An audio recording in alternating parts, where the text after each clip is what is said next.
이번에 이제 비상계엄과 대통령 탄핵 때문에 한참 시끄러울 때 어느 유명한 유튜버 부부가 호주에서 스카이다이빙하는 영상을 이제 편집해서 올렸는데, 그러니까 이제 누군가가 그걸 봤던 사람이 우리 이런 시국에 이런 영상을 올리는 게 맞느냐는 비난 댓글을 올리니까 그 부부가 뭐라고 답변을 했냐면, 이렇게 힘든 데일수록 또 뭔가 국민들이 기뻐할 만한 것을 올리는 게 좋지 않겠냐 라는 말을 했는데, 그 말을 들어보니까 일리가 있더라고요. 나라가 힘들다고 다 우구리죽상을 할 수는 없으니까. 안 그래도 사는 게 힘든데 우리가 광야 같은 이 세상을 살아가면서 사실 일상의 소소한 기쁨이 얼마나 필요합니까? 우리 맛집에 가서 맛있는 음식을 먹고, 아니면 커피 한잔을 하면서 담소를 나누고, 퇴근 후 삼겹살에 소주 한잔 하면서 우리 또 직장인들은 직장에서 받은 스트레스를, 직장 산수를 잘근잘근 씹는 것을 안주하면서 스트레스를 푸는 것도 기쁨이 되기도 하고, 또 쉴 때 들어누워서 유튜브를 보는 것도 기쁨이 되기도 하죠.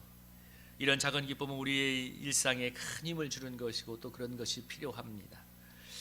이런 작은 기쁨들이 우리에게 큰 힘을 준다면 오늘 올 인류에 비칠 큰 기쁨의 좋은 소식이라고 하는 예수님의 탄생은 우리에게 어떤 은혜를 줄까요? 오늘 천사가 들에서 양을 치는 그 목동들에게 와서 올 인류에 비칠 큰 기쁨의 좋은 소식을 이야기하고 있습니다. 그것은 예수님이, 예수 그리스도가 우리를 구주가 태어나신 것이죠. 인류 역사에 가장 슬픈 소식이 있다면 인간이 범죄하여 신락을 것이 아니겠습니까? 에덴의 모든 축복을 상실하고 죄와 고난이 이 세상에 들어와서 땀 흘리고 수고하여 먹고 사는 참 그런 험난하고 고난에 찬 인생을 살다가 한 주먹으로 돌아가는 참 허무한 인생이 되어버린 것입니다. 이렇게 힘든 세상을 살아가는 사람들에게는 사실 기쁨이 필요한 것입니다. 한 끼 밥을 먹어야 살 수 있는 것처럼 우리 일상에는 이 죄로 고통하는 세상에서 기쁨을 누릴 수 있어야만 우리가 살아갈 수가 있습니다. 사람들이 술 마시고 노래하고 온갖 오락거리를 찾고, 그리고 게임과 스마트폰 속에서 정말 빠져 사는 것도 바로 그러한 이유 때문입니다. 즐길거리가 필요하기 때문에 그렇습니다. 그래서 하나님이 죄로 고통하는 세상을 구원하기 위해서 예수님을 이 땅에 보내셨습니다. 오늘 예수 그리스도의 이야기를, 여기 큰 기쁨의 좋은 소식, 이것을 굿뉴스, 복음이라고 하죠. 좋은 복된 소식이라고 하죠. 왜 예수님의 탄생이 복된 소식인가? 우리 구원을 이야기할 때 보통 두 개로 이야기합니다. 아래로부터의 구원, 위로부터의 구원을 이야기하는데, 이걸 좀 작게 말하면 자력구원이라고 하죠. 아래로부터의 구원은 자력. 대표적인 게 불교가 있지 않습니까? 치열한 선행과 또 치열한 수도를 통해서 구원에 이르는 것, 이것이 자력구원인데, 사실 불교의 구원은 우리가 생각하는 구원과는 다르죠. 윤회를 믿기 때문에 이 지금에 쌓은 선업이 다음 생에 더 좋은 생으로 태어날 것을 바라기 때문에 그렇게 살아가는 건데요. 근데 우리 기독교가 말하는 구원은 그런 아래로부터 구원이 차원이 아니라, 그것도 한 부분은 있지만 더 중요한 것은 이로부터 임하는 초월적인 구원을 이야기하고 있습니다. 왜냐하면 인간은 스스로 우리를 구원할 수가 없기 때문에 그렇습니다. 여러분, 인류상에 지금까지 얼마나 많은 체제와 이념과 그리고 지도자가 나타나서 유토피아를 말했습니까? 여러분, 20세기 중반에 전 세계 4분의 1을 삽시간의 붉은색으로 물들였던 공산주의가 20세기 중반에 얼마나 많은 서구의 수많은 지식인들과 엘리트들도 이 공산주의에 열광을 했어요. 그래서 영국의 수많은 엘리트들이 소련의 스파이가 돈 한 푼도 안 받고 소련의 스파이가 돼서 핵기술 넘기고 막, 그래서 소련이 핵개발을 빨리 했다고 하잖아요. 그렇게 공산주의에 대한 환상이 있었고, 우리나라도 환상이 있었죠. 그런데 해방 이후에 6.25 전쟁을 쳐서 지금까지 생사를 건 체제 전쟁을 한 결과 지금은 남한과 북한이 게임이 되지 않지 않습니까?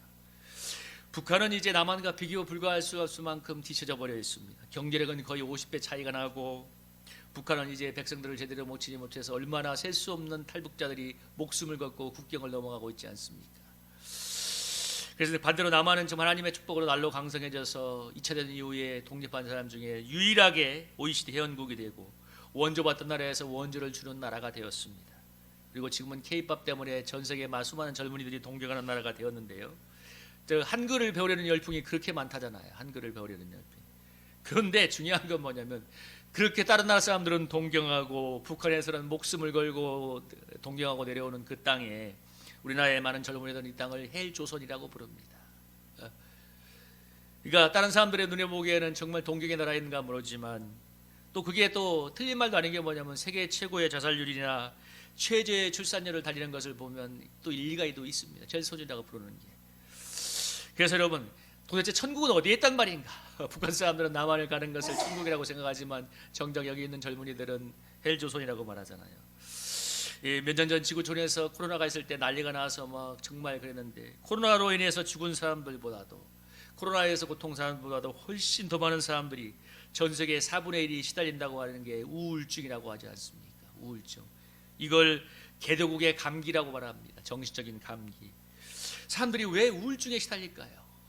삶이 너무 고통스럽기 때문에 그렇습니다. 수고하고 애쓰는 삶이. 그래서 극단적인 생존경기에 시달려가 자살을 많이 하죠. 여러분, 이것은 바로 예덴의 범죄로 인해서 예덴의 축복을 상실한 결과죠. 그래서 인간은 내가 애쓰고 힘써야만 겨우 먹고 살다가 죽는 존재, 바로 거기까지가 사람의 한계예요.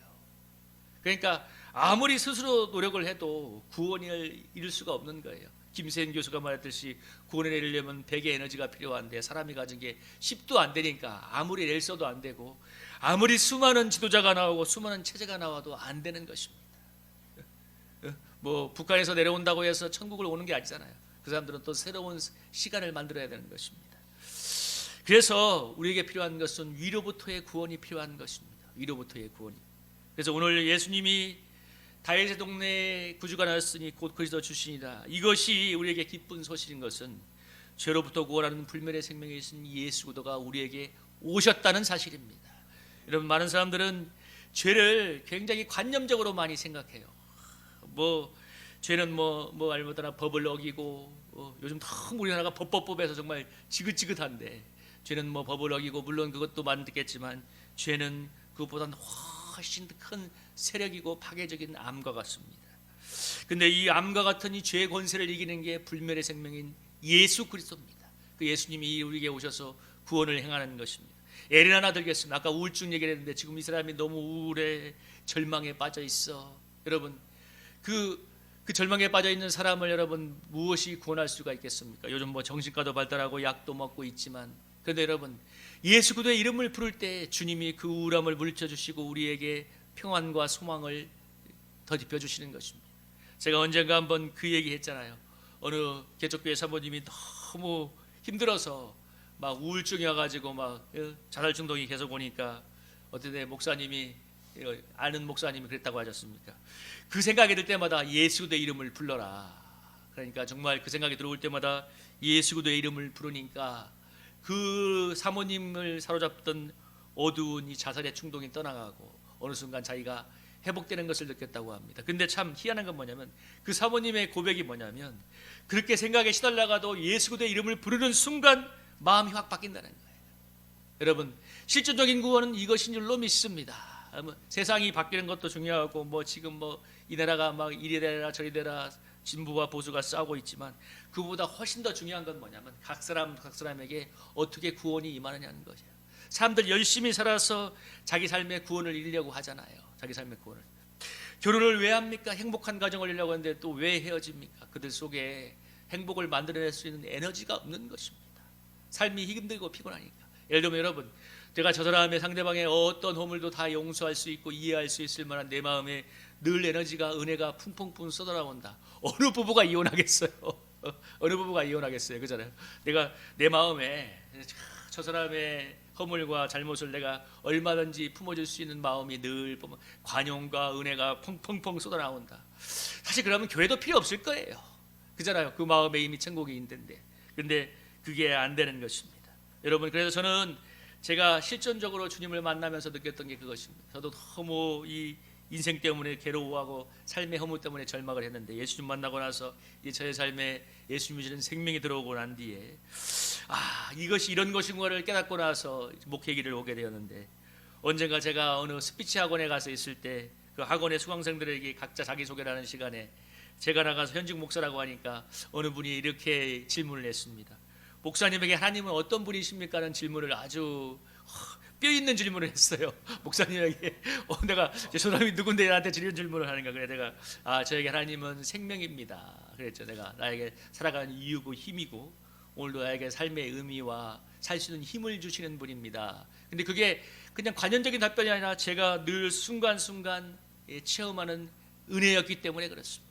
여러분, 신앙생활을 복잡할 필요가 없잖아요. 오늘 절망하고 있는 사람에게 소망을 주는 예수 그리스도, 그분이 오실 때 구원의 역사가 현재적으로 임할 줄로 믿습니다. 불만생활이 복잡한 게 아니에요. 오늘 우리에게 삶이 얼마나 다들 어렵습니까? 모두에게 삶이 참 고통스럽잖아요. 그런데 예수님께 나아가면 때로는 눈물 나게 힘든 삶을 이겨낼 수 있는 힘을 주님이 공급해 주시는 것입니다. 그래서 예수님이 하늘의 영광을 버리고 우리에게 오셔서 우리와 함께 해주시는 것입니다. 그래서 여러분, 이 요한복음 14장 16절에 여러분 한번 성경책을 한번 찾아볼까요? 요한복음 14장 16절 한번 찾아볼까요? 요한복음 14장 16절 한번 찾아보겠습니다. 신약성경 172페이지 요한복음 14장 16절.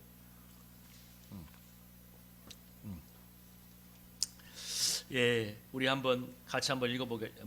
14장 16절 한번 읽어보겠습니다. 시작. 내가 아버지께 구하겠으니 그가 또 다른 보혜사를 너희에게 주사 영원토록 너희와 함께 있게 하리니.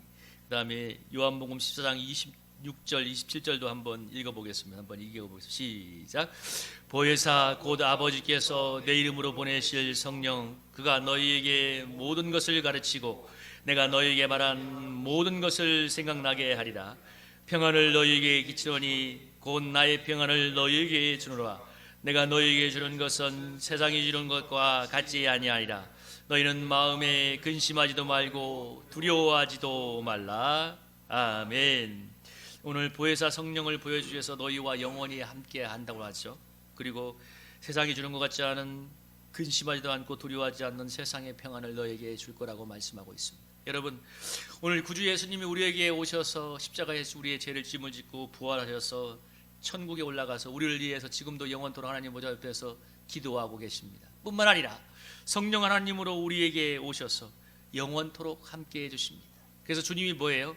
이 주님의 이름을 부르는 자에게 주님의 평안을 오늘 우리에게 던져주시는 것입니다. 내가 주는 것은 세상이 주는 것과 같지 아니하라. 너희는 마음에 근심하지도 말고 두려워하지도 말라. 아멘. 여러분, 마음에 근심하지도 말고 두려워하지도 말라고 하면, 여러분 근심하지도 않고 두려워하지도 않는 마음이 드나요? 한번 물어봅시다. 수많은 사람들이. 그건 세력이에요. 여러분, 이건 근심과 두려움은 논리적인 이유가 있어서 오는 감정이 아니라 세력이라는 것을 깨닫기 바랍니다. 여러분, 근심하고 두려워하는 건 세력입니다. 제가 언젠가 믿음이 확 떨어졌을 때 나에게 왔던 근심 중에 하나는, 우리 최지석 성도님이 있으니까 제가 좀 이 말하기가 죄송스럽긴 한데, 제가 몸이 안 좋아서 신장이 완전히 망가졌다는 생각이, 두려움이 들어왔습니다. 그래서 보건소 가서 검사해 보니까 아무 이상이 없대. 그게 또 마음이 두려움이 들어오니까 신장이 또 망가진 것을 가니까, 두 번째 가니까 그분이 저를 보면서 우리 선생님 아주 건강하니까 안 오셔도 됩니다 그러더라고요. 두 번을, 젊을 때. 제가 느꼈던 건 뭐냐, 근데 나중에 믿음이 회복되고 나니까 아예 그런 생각도 들어오지 않아요. 근데 내가 느꼈던 것이 무엇인 줄 압니까? 여러분, 이건 세력이구나. 그러니까 논리적인 이유가 있을 수도 있겠지만 근심과 두려움은 세력입니다. 근데 중요한 건 이 근심과 두려움을 무엇으로 물리칠 수 있냐는 거예요. 제가 그래서 목사들이 늘 얘기하잖아요. 제발 좀 말씀을 믿고 기도하세요. 그거 외에 무슨 답이 있겠습니까? 예수 그리스도가 우리에게 들어오셔서 근심하지도 않고 두려워하지 않는 평안을 주시면 여러분, 근심과 두려움이 떠나갈 줄로 믿습니다. 오늘 현재적으로 임하는 구원이잖아요. 예수님이 우리에게 이 고난의 세상에서 괴로워하고 두려워하고 힘들어하는 우리들을 구원하기 위해서 보혜사 성령을 보내주셔서 우리에게 오신 것입니다. 여러분, 그래서 우리가 주님의 이름을 부를 때마다 주님이 우리에게 어둠을 몰아내어 주시고 새로운 생명과 은혜를 부어주시는 것입니다. 그걸 위해서 뭐예요? 오늘 예수님이 아기의 모습으로 우리에게 오셨습니다. 성탄이 기쁜 것은 바로 우리를 이러한 죄로부터 구원하는 구주가 우리에게 오시기 위해서 탄생하셨기 때문입니다. 여러분, 우리가 그 주님을 실질적인 삶의 현장에 만남으로써 정말 우리의 날마다 삶이 정말 메리 크리스마스가 되기를 주님의 이름으로 축복합니다. 우리 찬양 부르면서 우리 함께 기도하겠습니다.